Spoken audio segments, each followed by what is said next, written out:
I thought we were just settling into our new home. Cardboard boxes still stacked in the hallway, the smell of fresh paint still clinging to the walls, the afternoon light filtering through curtains I had spent 3 weekends choosing.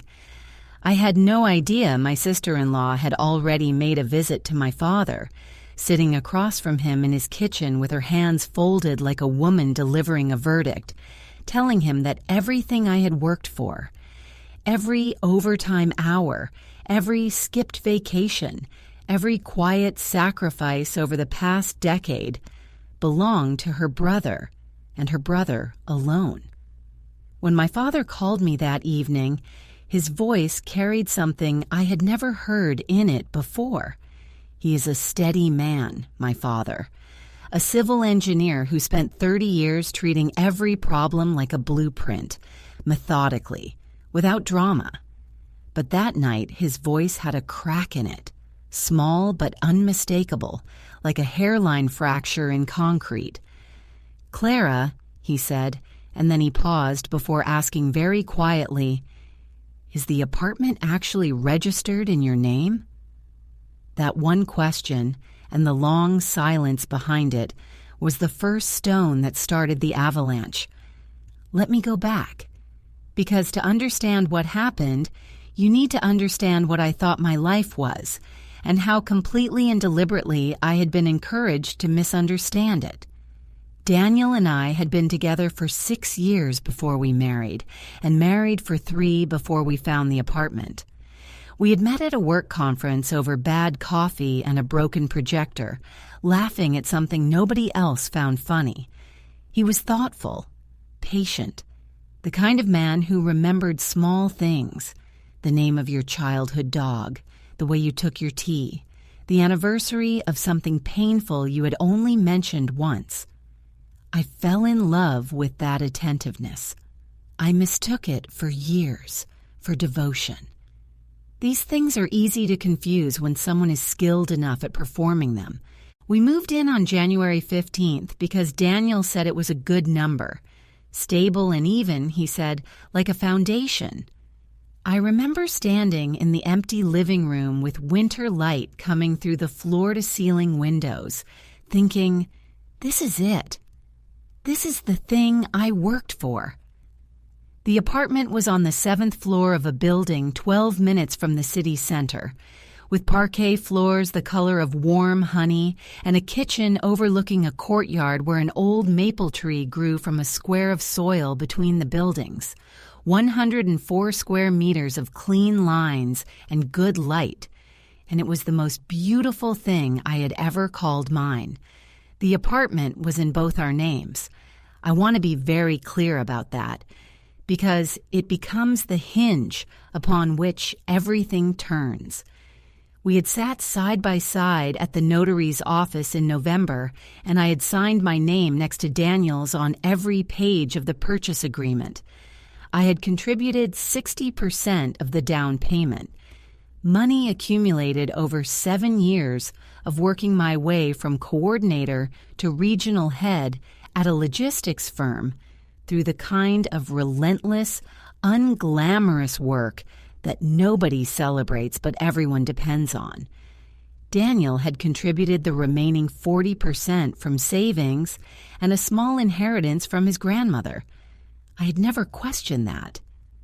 We left the notary's office on a gray November afternoon with signed copies in our hands, and Daniel was smiling at me with his shoulder warm against mine, and the city was going orange in the early winter dusk, and I remember thinking that everything was exactly as it should be. Daniel's sister, Rebecca, was 4 years older than him and had never looked at me with anything that resembled genuine warmth. She was a tall, angular woman with eyes the color of cold river water and a way of smiling that always stopped just short of her face, like a door that swings open but never fully clears its frame. She wore her hair in a sleek chignon regardless of occasion and smelled always of the same cold floral perfume, expensive in a way that announces itself before you enter a room and lingers after you leave. Her observations arrived wrapped in silk and delivered like scalpels. Daniel has always had such refined taste.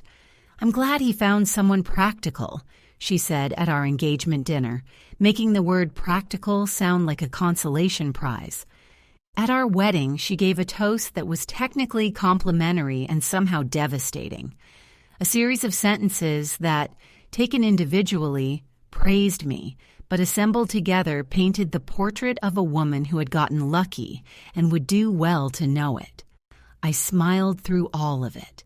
Daniel squeezed my hand and whispered, "She's just like that." And I decided to believe him. Moving into the apartment did not soften her.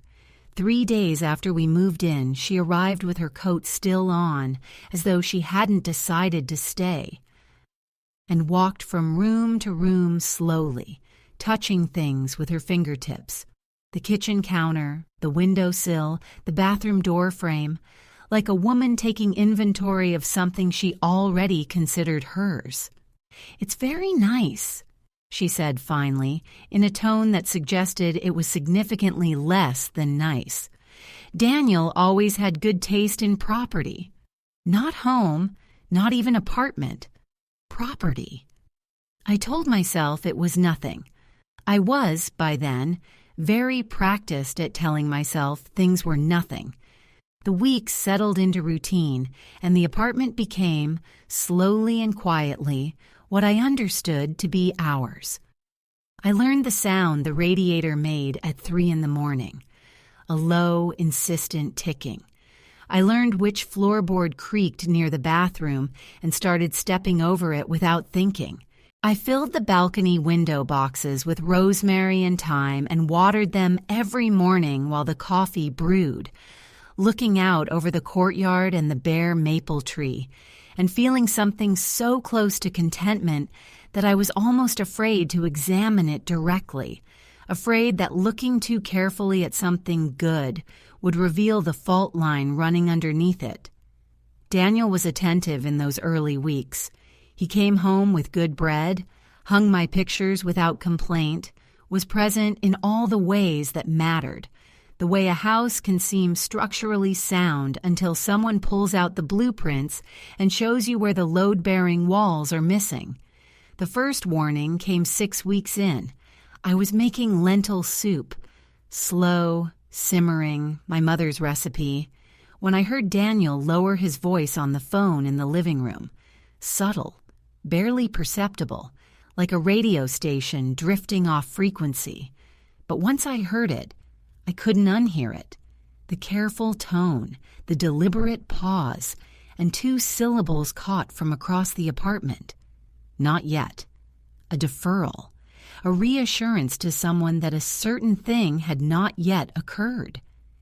I picked up the wooden spoon and stirred the soup and told myself it was a work call. He often took work calls in the evening. This was normal, but the soup tasted wrong to me that night, though I had made it exactly as I always did. The second sign came 2 weeks later, and this one I cannot explain away as instinct or misreading. I came home early on a Friday. A meeting had been canceled. Walked through the front door at 2 p.m. to find Daniel's laptop open on the dining table, screen still lit, facing away from me. I would not normally have looked. That is genuinely not who I am. But as I walked past toward the kitchen, a word on the screen caught the edge of my peripheral vision, the way a bright color catches the eye even when you are not searching for it. The word was my name. I stopped. I set the kettle down on the counter. I looked. The screen showed an email thread.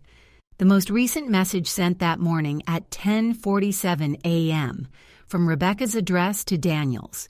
The subject line read, timeline. I read the visible text once, then twice, then a third time, the way you read something in a language you almost but don't quite understand, hoping further reading will reveal a mistranslation, will show you that the meaning is not what it appears to be. The meaning was exactly what it appeared to be. D. She still doesn't know. You have to be careful. If she starts looking into the initial transfer records before we have the documents ready, it's going to be a problem.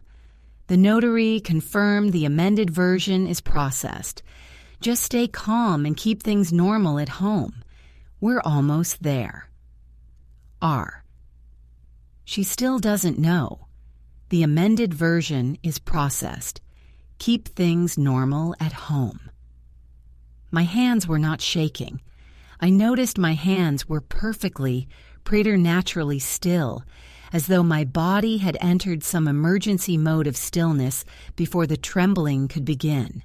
I could hear the refrigerator humming, a car passing 7 floors below, my own breathing, very even and controlled, the breathing of someone who has not yet permitted herself to react. I did not touch the laptop. I walked to the kitchen, filled the kettle, turned it on, and stood with both hands flat on the cold marble counter, staring at the window until the water boiled. Then I poured it over the tea bag and watched the dark color bloom outward through the water, spreading and spreading, the way a stain spreads through fabric. Inevitable once it starts, impossible to undo. I thought about the phrase amended version is processed, turning it over in my mind the way you turn a stone to see what is living underneath it. Then I called my father. "Papa," I said when he answered, "Are you home?" He was. He was just making tea. "Can I come over?" A brief pause, the pause of a careful man measuring tone against content and finding they don't match. "Of course," he said quietly. "Come now." I drove to his house in that state of strange, suspended clarity that sometimes arrives in moments of acute crisis, where every detail sharpens into sudden focus, the exact yellow of the streetlights, the sound of tires on wet pavement, the bare trees lining the boulevard with their branches raised like nerve endings against the pale gray sky. My father was in the kitchen when I arrived. It smelled of black tea and the pine soap he had always used, and there was a plate of ginger biscuits on the table because there were always ginger biscuits. He looked at my face when I came through the door and set down his cup without drinking. "Sit down," he said. I sat. I told him everything. The email, the phrase she still doesn't know, the lowered voice on the phone, Rebecca's inventory walk through our apartment with her coat still on. As I spoke, I watched his face the way you watch a doctor reading your test results. I saw something I had only seen there twice before in my life. Not alarm, but focus. The expression of a man quietly reorienting his understanding of a situation and preparing for what comes next. When I finished, he was quiet for a long moment. He picked up his tea, held it, set it back down without drinking. "Clara," he said slowly, "before you called, I was going to call you. Rebecca came to see me 3 days ago. She sat in this kitchen." He chose his next words with the precision of a surgeon selecting instruments. "She told me that the apartment you and Daniel moved into was purchased with money from a family trust. Daniel's family trust, established when his grandmother died. She said the down payment came from that fund, and the purchase was always intended to be in Daniel's name alone, that your name had been added through an administrative error that was currently being corrected through amended paperwork. The kitchen was very still. I could hear the ginger biscuits not being eaten. I could hear the clock above the stove marking time in its careful, indifferent way. She told me," my father continued, "that you had been aware of this arrangement from the beginning, that you understood the apartment was Daniel's investment, and your name on the documents was a temporary formality being unwound." The room did not spin. What happened was quieter and worse than spinning. A total stillness, like a computer that has received a command it has no instruction set to handle. "She said I knew," I said. "That's what she said." I thought about the notary's office, the gray November afternoon, the feel of the pen in my hand, solid, real. Daniel beside me, shoulder to shoulder, warm and smiling. I had read every page. I had asked questions and received answers. I had walked out with a signed copy in my bag and the clean feeling of something solid being built. She still doesn't know. "Papa," I said, and my voice was so calm it sounded strange even to me. "I need a lawyer, tonight if possible, or first thing tomorrow." My father looked at me for a moment with an expression I had never seen him direct at me before. Something between sorrow and fierce, concentrated pride. Then he nodded once, reached into his jacket pocket, and slid his phone across the table. "His name is Andrei Volkov," he said. "He handled your grandfather's estate. Very good. I already have his number." Of course he did. My father had always been a man who kept the right numbers close. Andrei Volkov had an office on the 4th floor of a building near the courthouse, a room lined with pale gray files smelling of printer toner and old coffee. He was a small, compact man in his 60s, with reading glasses perpetually pushed up onto his forehead. And he had the quality of stillness that belongs to people who've sat across from terrible situations for decades and learned that panic serves no useful purpose. My father and I arrived at 9 the following morning. "Bring everything you have," he had said the night before. I had. I brought the original purchase agreement from the folder in the bottom drawer of my desk, my bank statements showing the 60% down payment transfer, my salary records for the 7 years I had spent accumulating those savings, and a photograph I had taken on my phone of the laptop screen, carefully without touching the device, angling my camera to catch the full email, the subject line, the timestamp, the sender's address. 3 photographs from slightly different angles. I had read once, years ago, that photographers always take multiple shots to make sure they have the one that counts. Andrei Volkov read through everything in complete silence. My father and I sat across from him and did not speak.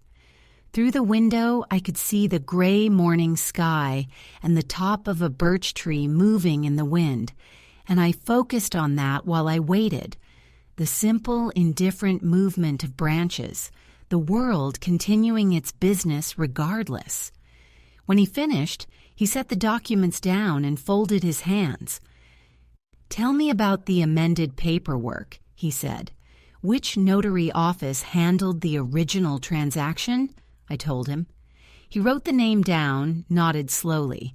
"Here is what I can tell you immediately," he said, with the directness of a man who respects people too much to soften things unnecessarily. A co-owner's interest in a jointly registered property cannot be unilaterally amended without that co-owner's written, witnessed consent. If such an amendment was submitted without your signature, it constitutes fraud. The photograph of that email is very useful. What you have here is a significant starting point. I nodded. My hands were steady. I had expected trembling, had been waiting for it since the night before, but it had never arrived. My body had bypassed shock entirely and moved into something harder and quieter and considerably more useful. "One more thing," Andrei Volkov said, and set his reading glasses down on the desk. "I made 2 calls this morning before you arrived. A colleague at the property registration office checked the record on your apartment. An amendment application was filed 11 days ago, submitted under a power of attorney, a document purportedly signed by you, authorizing your husband to act on your behalf in all property matters." The room was very quiet. "I did not sign a power of attorney," I said. "I assume that," he said, "which means someone signed it for you." I sat with that for a moment, Someone had written my name on a legal document in front of a notary, and that notary had witnessed it and stamped it and filed it. The deliberateness of it settled into me like cold water, settling into stone. This was not impulsive. This had been prepared for months, perhaps longer, while Daniel came home with good bread and hung my pictures and smiled at me with that easy, warm smile. While I watered the rosemary on the balcony and looked out at the maple tree and felt for the first time in years that everything was exactly as it should be. Keep things normal at home. Andrei Volkov called again 5 days later with a detail he had not expected. The notary who had witnessed my forged signature was not the woman who had handled our original purchase, not Irina Savalova, who had seen my face and heard my voice in November. It was a different notary entirely, from an office on the other side of the city, whose license had been under review for 14 months for irregular practices. Rebecca had been thorough. She had found a more flexible witness. That evening, I asked Daniel to sit with me in the living room. He chose his armchair by the window. He always chose that chair. I sat on the sofa facing him. The lamp was on. Outside, the maple tree was a dark shape against the darker sky. "I need to ask you something," I said. "Just once. Be honest with me. Did you file an amendment to the property registration for this apartment?" The change in his face was very small and very complete. It happened in less than a second.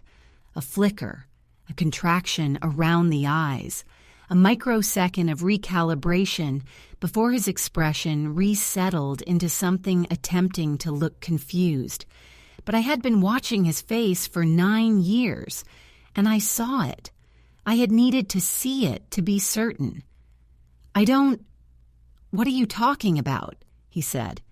"An amendment filed 11 days ago," I said, "submitted under a power of attorney signed in my name. I didn't sign it." The silence that followed was the loudest thing I had heard since my father had asked whether the apartment was registered in my name. Daniel looked at me. He looked at the coffee table. He looked at his hands. The silence was not confusion. It was the paralysis of a person identifying very quickly which version of the truth to offer. "Daniel," I said quietly, "don't." He let out a long breath. "It was supposed to be temporary," he said in a voice smaller than I had ever heard from him.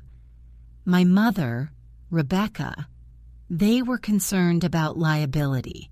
They said if something happened to me, the property could get complicated. Just a protective measure while we got everything sorted. They told you to forge my signature. They said you would agree if it was explained properly." "They told you to forge my signature," I said again. He did not answer. "How long have you known about this plan?" I asked. A silence, then, "Since October," he said quietly. "October. 2 months before we signed the original documents at the notary's office. He had known while we sat side by side at that table, his shoulder warm against mine. He had known while he smiled at me as we walked out into the orange winter dusk. He had known while we carried boxes up in the elevator on January 15th, while he said it was a good number, stable and even. He had known while he came home with bread and said the pasta was almost as good as mine. I walked to the kitchen. I stood at the window looking out at the courtyard, the maple tree, dark and bare against the night sky. And I felt something happen in my chest that I can only describe as a door closing, not slamming, closing. Quietly, firmly, with a definitive click, the way a lock sounds when it finally catches. I turned around. "Here is what is going to happen," I said, and my voice was level in a way that surprised both of us. Tomorrow, my lawyer files an emergency injunction freezing the property amendment. He will also submit a formal fraud complaint to the prosecutor's office, naming the notary who witnessed the forged document, naming Rebecca, and depending on what the paper trail shows, possibly naming you. I paused. I've already given him a copy of Rebecca's email, the one about keeping things normal at home. Daniel had gone very still. He opened his mouth and I said quietly, "I have already let you explain. You explained in October, apparently, by saying nothing." I packed a bag, called my father, and was out of the apartment in 20 minutes.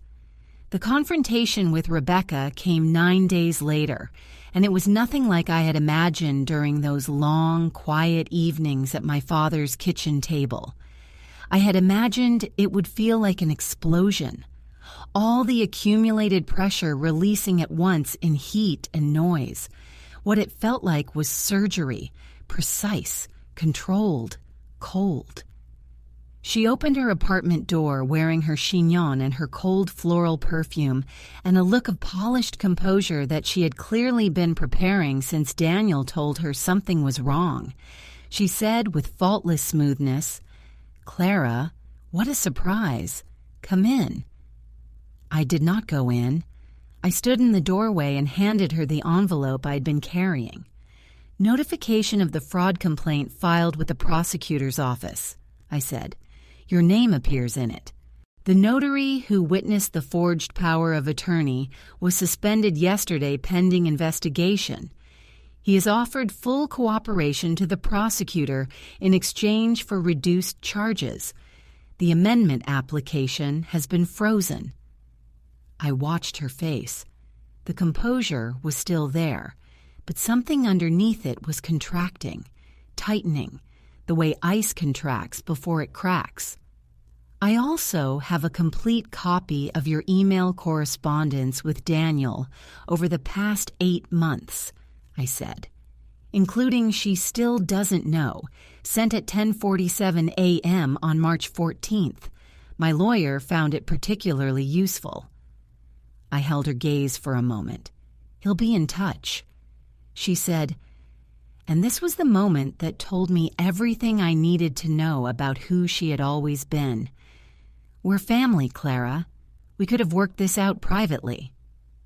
The words arrived with perfect composure. The same formula she had always used, the same silk-wrapped scalpel. Family, privately, worked out. As though the difference between us was a matter of negotiation style, rather than the fact that she had directed the forgery of my legal signature to strip me of a property I had contributed $240,000 in savings to purchase. "We're not family," I said very quietly. "We never were." I walked back to my father's car. The sky was pale and gray and very wide. I got in, he looked at me, and I said, "Drive, please." He drove. The legal proceedings took 4 months. The forged power of attorney was formally invalidated. The amendment application was struck from the register. My name remained on the title exactly where I had placed it, in my own hand in November. The flexible notary across the city lost his license permanently. The fraud investigation ran its course, slow and imperfect in the way legal processes always are. But Rebecca's name spent 14 months attached to a public case file that her colleagues and neighbors could access if they chose to. Daniel and I tried, briefly and without conviction, a period of counseling, and then we divorced, and the apartment was assessed, and I bought out his 40% at a fair price because I wanted it finished and clean. We signed the final papers in a courthouse, side by side one last time, and a clerk stamped everything with efficient indifference, and that was the end of it. I did not feel triumphant walking out of that courthouse. I felt tired and clear and lighter in the specific way you feel when you have been carrying something for a long time and have finally been permitted to set it down. It is autumn now. The maple tree in the courtyard has gone gold and copper, and a shade of red so deep it looks lit from within, and every morning I stand at the kitchen window with my coffee and look at it the way I used to in those early weeks, when I was afraid to examine my contentment too directly in case it revealed the fault line underneath. The fault line was always there. It has been cleared. What is underneath, I have found, is solid ground, the kind that holds. The rosemary on the balcony came back from the winter. I had not expected it to survive, but it did. I think about that sometimes, how the things you tend carefully and honestly come back, even when you think they are gone. How the things built on forgery, however carefully constructed, cannot last. I still have the signed copy of the original purchase agreement in the bottom drawer of my desk, both names on it, my name in my own handwriting, the clean, deliberate scratch of a pen on paper on a gray November afternoon when I thought I was building something permanent with someone else. I was. It just turned out to be mine alone.